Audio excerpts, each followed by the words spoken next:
When you start working with Android Automotive, you quickly notice that audio behavior must vary from one vehicle to another.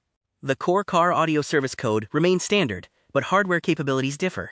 To manage this, Android uses configuration flags, which act as feature switches without modifying core code.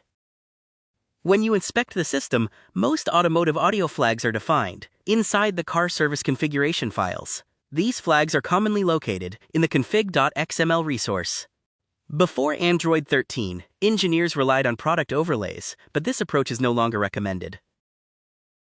When you use Runtime Resource Overlays, or RROs, you can change resource values at runtime.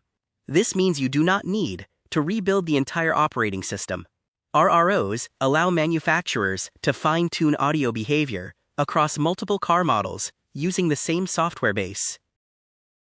When you create an audio RRO, you usually target the package com.android.car.updatable. Inside your overlay, you define a new resvaluesconfig.xml file.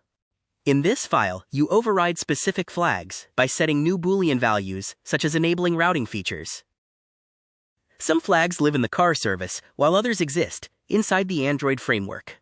If you attempt to override a framework flag using a car service RRO, it will not work. Always verify the source location of a flag before creating your overlay.